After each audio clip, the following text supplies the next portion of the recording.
അവിടെ പോയി കുറച്ചേരം ഇരിക്കാം.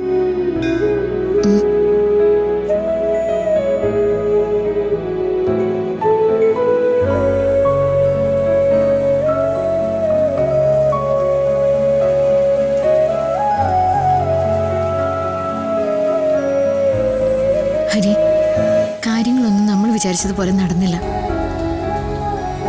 പക്ഷേ ഹരി തളർന്നു പോവരുത്. വല്ലാത്തൊരു അവസ്ഥയായി പോയടോ. ഇതുവരെ നമ്മൾ കണ്ടതൊക്കെ എത്ര നല്ല സ്വപ്നങ്ങളായിരുന്നു. പക്ഷെ സ്വപ്നങ്ങൾ സ്വപ്നങ്ങളായി തന്നെ ഇരുന്നു. യാഥാർത്ഥ്യം അതിഭീകരമാ. ഇതിലും വലിയ തകർച്ചയിൽ നിന്നും എത്രയോ ആളുകൾ കരകയറിയിട്ടുണ്ട്. എന്തിന്? നമ്മൾ രണ്ടുപേരും അനുഭവിച്ച പ്രശ്നങ്ങൾ എന്തൊക്കെയാ? അന്ന് നമ്മളിൽ ആരെങ്കിലും വിചാരിച്ചോ ഇതുപോലെയൊക്കെ ആവുമെന്ന്, ഒന്നിച്ച് ജീവിക്കുമെന്ന്? ഇത് അതുപോലെയാണോ? എത്ര ആളുകളോടാണ് മറുപടി പറയേണ്ടത്?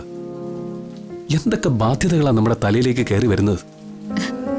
തല കുനിച്ചു നിന്നാലേ തലയിലേക്ക് ഒരുപാട് കാര്യങ്ങൾ വന്നു കയറും. തല നിവർത്തി പിടിച്ചാല് അതങ്ങ് തീരും. താൻ എന്നെ മോട്ടിവേറ്റ് ചെയ്യാണോ?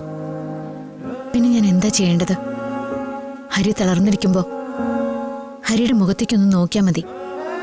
എന്റെ കൈയും കാലും അനങ്ങില്ല. പിന്നെ നമുക്ക് ഓടി ഒളിക്കാൻ പറ്റില്ലല്ലോ. എല്ലാവരെയും നേരിട്ട് കാണണം, കാര്യങ്ങൾ പറയണം. ഭാർഗവൻ സാറിന്റെ വീട്ടിൽ പോണം. അവിടെ ഇന്ന് എല്ലാവരും എത്താന്ന് പറഞ്ഞിട്ടുണ്ട്. പോകണ്ടെന്നാ ഞാൻ ആദ്യം കരുതിയത്.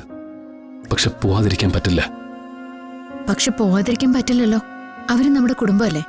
കുടുംബക്കാരിൽ നിന്ന് എന്തിനാ വിളിക്കുന്നേ? ഈ നടയിൽ വെച്ചാ നമ്മളന്ന് വിളക്കെടുത്തത്. അതൊന്ന് അണഞ്ഞു. അവിടെ വെച്ച് ഇതൊക്കെ അങ്ങ് നിർത്താൻ നമുക്ക് തോന്നിയിരുന്നെങ്കില്. അതൊക്കെ കഴിഞ്ഞ കാര്യങ്ങളല്ലേ. അന്നത്തെ പരിഹാര പൂജ അതിനെയൊക്കെ മറികടക്കുന്നു നമ്മൾ വിശ്വസിച്ചു. പേടിക്കണ്ട, പൂർണ്ണമായി ഒരിക്കലും നമ്മൾ തോൽക്കില്ല. അല്ലെങ്കിൽ ഈ സമയത്ത് നമ്മൾ ഒന്നിച്ചല്ല ഉണ്ടാവേണ്ടത്. ജീവിതത്തിലെ ഏറ്റവും മോശം സമയം വരുമ്പോ അതുവരെ ഉണ്ടായ ഏറ്റവും നല്ല മുഹൂർത്തങ്ങൾ ആലോചിച്ചെടുക്കണമെന്ന് പറയും. അതുകൊണ്ടായിരിക്കും തന്നെ കണ്ടതും സ്വന്തമാക്കിയതും ഒക്കെ. എന്ന് ശരി, അത് മാത്രം ആലോചിച്ചാൽ മതി. അങ്ങനെ മനസ്സിന് സന്തോഷം കിട്ടുമെങ്കിൽ അതല്ലേ നല്ലത്.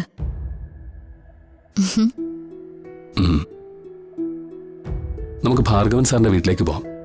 വാ.